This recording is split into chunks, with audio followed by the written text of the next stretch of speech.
মানত পূরণের লক্ষ্যে দণ্ডি কেটে শিবের মাথায় জল ঢালতে রওনা দিয়েছে শিবের ভক্ত রকি বর্মন। সে একজন পেশায় টোটো চালক, বাড়িতে স্ত্রী ও 3 মাসের পুত্র সন্তান রয়েছে।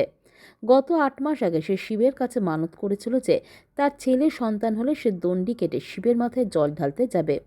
গত 3 মাস আগে তার একটি ছেলে সন্তানও হয়েছে। সে মানত পূরণের জন্য শিবের মাথায় জল ঢালতে যাচ্ছে দণ্ডি কেটে। তার এই ভক্তিমূলক সফরের সঙ্গী হয়েছে তার 3 বন্ধু। গত রবিবার সকাল 10টা নাগাদ তারা গাজলের করকোচ গ্রাম পঞ্চায়েত এলাকার নিত্যানন্দপুর গ্রাম থেকে রওনা দিয়েছিল। রবিবার রাতে তুলসীডাঙ্গা এলাকায় এক টোটো শোরুমে বারান্দায় আশ্রয় নিয়েছিল। তারপর সোমবার সেখান থেকে দণ্ডি কেটে রওনা দিয়ে গাজলে বিদ্রোহী মোড়ে বাঁশুড়ি ক্লাবে রাত্রি যাপন করে। তাদের সঙ্গে রয়েছে একটি টোটো, তার মধ্যে রয়েছে রান্নার সরঞ্জাম সহ অন্যান্য প্রয়োজনীয় সামগ্রী। নিরামিষ খাবারকে 3 বন্ধুকে নিয়ে মানসিক পূরণের লক্ষ্যে বেরিয়েছেন টোটো চালক রকি বর্মন।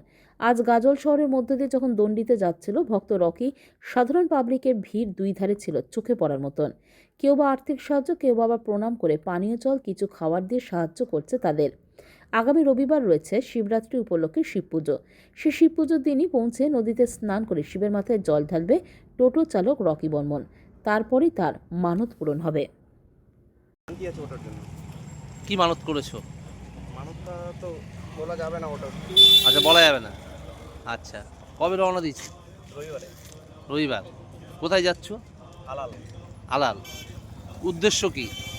মানত পূরণ। মানব মানত পূরণ মানবটা পূর্ণ হয়ে গেছে, ওটাই পূর্ণ করছি এখন। পূর্ণ করছো। মহাদেব আমার মানবটা পূর্ণ করেছে, আমি মহাদেবের মানবটা এবার পূর্ণ করছি। আচ্ছা, এটা ভেবে রেখেছো? কবে মানত করেছিল? কতদিন আগে? 7-8 মাস আগে মানত করেছিল, হ্যাঁ, সেটা পূর্ণ হয়ে গেছে, পূর্ণ হয়ে গেছে। সেই জন্য যাচ্ছ দণ্ডি কেটে। কি করো তুমি? ছোটো যাবে নাম কি? রকি বর্মন। বয়স? বয়স 21। বাড়িতে কে কে রয়েছে? বাড়িতে ঠাম্মা, পিসি, বাবা আর আমার ভাই। ভাই এখন বিয়ে হয়নি? আমার বিয়ে হয়ে গেছে, বিয়ে হয়েছে, বউ আছে? আচ্ছা, ছেলে মেয়ে? একটাই ছিল। বয়স? 3 মাস জুটবে 10 তারিখে। আজকে 10 তারিখে 3 মাস জুটবে। কি নাম? রনি বর্মন। রনি বর্মন। 3 মাস। ওর বাড়ি কোথায়? হ্যাঁ, নিত্যানন্দপুর। কোথায় যাচ্ছে? আলাল। কেন? মানত আছে। ওখানে আলালে গিয়ে কি করবে? শিবের মাথায় জল ঢালবে। কখন বেরিয়েছে বাড়ি থেকে? হ্যাঁ, 3 দিন হলো। কোথা থেকে আসছে বললা? নিত্যানন্দপুর। গাজল। ও, কে হয় ওটা? দাদা। কেন মানত করেছে? দাদাই বলতে পারবে, তাই তো? তোমার দাদার নাম কি? হ্যাঁ, রকি। কি করে? টোটো গাড়ি চালাই। তোমার নাম কি? হ্যাঁ, সুমন। কি বর্মন? তোমার দাদা হয়, তাই তো? এর নাম রকি বর্মন। কোথা থেকে আসছে? আসছে নিত্যানন্দপুর। কিভাবে আসছে? ওই দণ্ডি কেটে আসছে। কেন? মানত আছে ওর। কি কারণে মানত করেছে? মানুষ সেটা ওর নিজের কাছে, সেটা কারো বলেন। না। কবে রওনা দিয়েছিল? রওনা দিয়েছিল এটা রবিবার।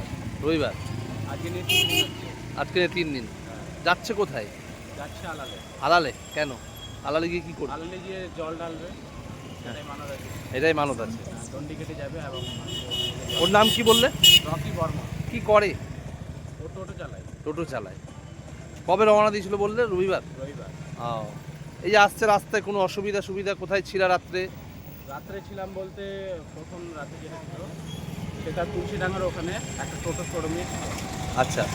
আর কালকে গত রাতে গাজল যে বিদ্রোহী মোড়ে বাঁশুড়ি ক্লাব আছে, তারা মানে কি ক্লাবের সদস্যরা আমাদের স্থান দেয় এবং রাতটা সেখানেই ভালোভাবে কাটানো হয়। কয়জন যাচ্ছ তোমরা? আমরা টোটাল 4 জন আছি। 4 জন। তোমার নাম কি? আমার নাম বিশাল রায়। বিশাল রায়। কে হয় এটা? সব এগুলো বন্ধু। বন্ধু। তোমরা সব বন্ধু মিলে যাচ্ছ? সব বন্ধু। ও সহযোগিতা করছো? হ্যাঁ, সহযোগিতা। ও, খাওয়া দাওয়া কি? খাওয়া দাওয়া নিরামিষ খাচ্ছি, হ্যাঁ। সব কিছু নিরামিষের মধ্যে, তাছাড়া এক্সট্রা কোনো কিছু না। তোমার নাম কি? বিশাল রায়। বিশাল রায়।